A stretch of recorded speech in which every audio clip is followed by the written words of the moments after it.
Oke, welcome back kembali ke dalam bahasan kita tentang pemrograman Python untuk Excel. Kalau kita menulis seperti ini, ada Joni, kemudian 10 dan 10,5, mungkin kita tidak tahu konteks apa yang akan kita maksudkan pada saat kita meletakkan data-data ini. Tetapi kalau kita membuat, katakanlah seperti ini, nama Joni, dan kemudian usia 10, ukuran sepatu 10,5 mungkin, seperti ini, baru kita akan mendapatkan data yang kontekstual. Artinya kita paham bahwa Joni itu adalah nama, 10 itu adalah usianya, dan 10,5 adalah ukuran sepatu. Lantas bagaimana kalau kita ingin meletakkan konteks ini ke dalam pemrograman Python? Maka ketika kita kembali ke dalam Python, kita menggunakan print untuk mencetak. Yang pertama mencetak tulisan, dan kemudian kita mencetak nilai-nilai yang ada di dalam setiap variabel. Sebagai contoh, kita bisa menulis seperti ini.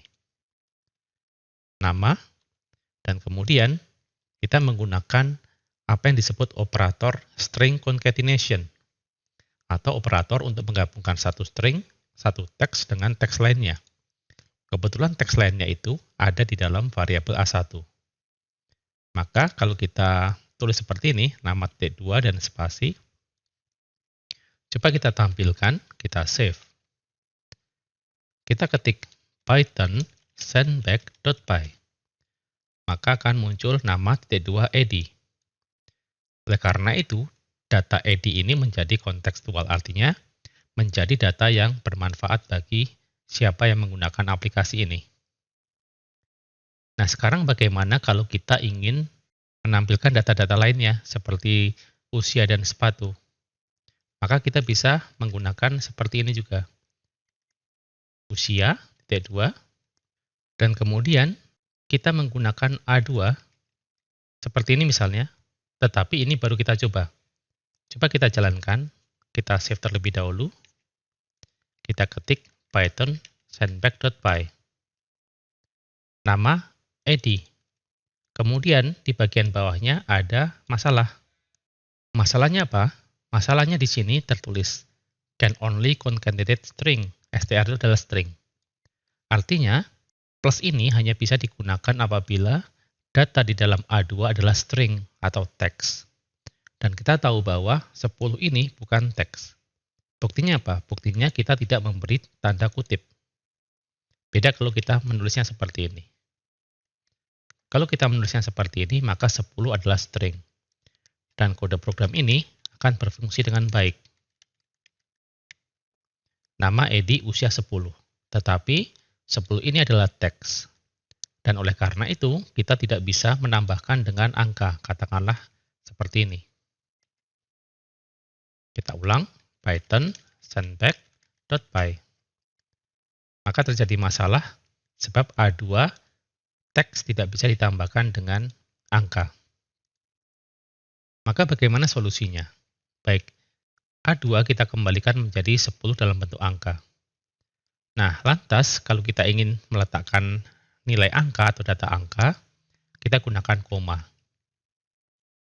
Jadi untuk teks atau string Anda bisa menggunakan plus, sedangkan untuk di luar string atau di luar teks Anda menggunakan koma. Kita jalankan lagi python sendback.py. Hasilnya adalah nama edi usia 10. Begitu juga yang ketiga ini, print. Sepatu,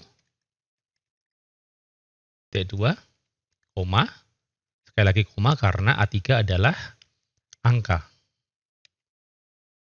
Kita jalankan lagi python sendback.py. Nama edi usia 10, ukuran sepatu 10,5. Sekarang bagaimana kalau kita ingin membuat kalimat dalam sebaris?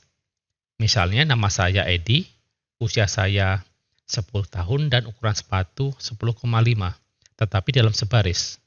Kalau yang kita lakukan ini dalam 3 buah baris.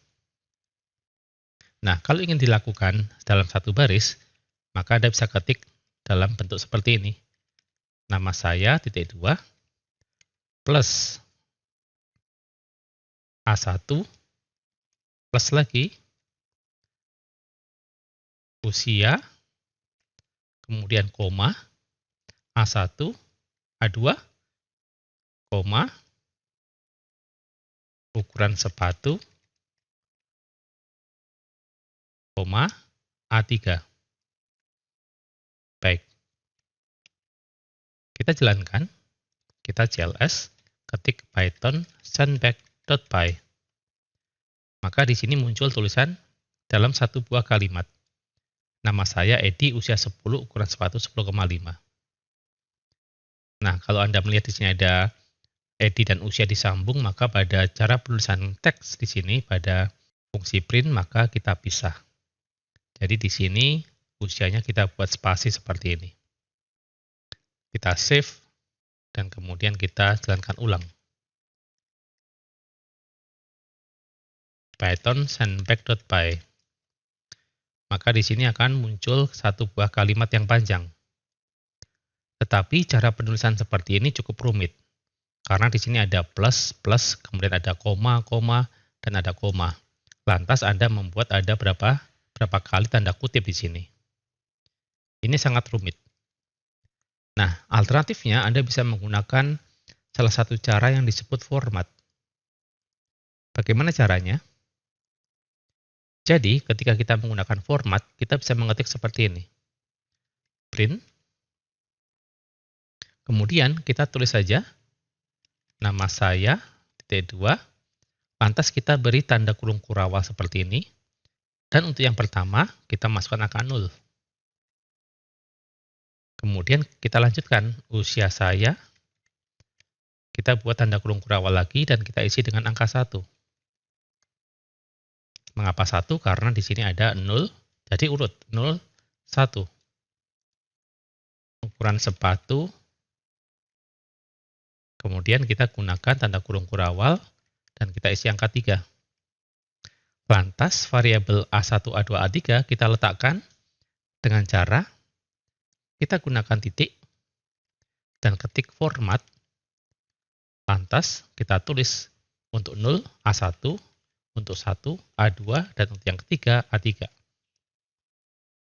Nah, cara penulisan seperti ini lebih ringkas, karena kita hanya menggunakan sepasang tanda kutip ganda. Dan cukup kita taruh tanda kurung kurawalnya di mana data-data variabel itu akan diletakkan. Jadi kita tidak perlu menggunakan plus lagi, tidak perlu menggunakan koma lagi, dan seterusnya. Nanti urutannya akan mengikuti peletakan variabel yang ada di sini.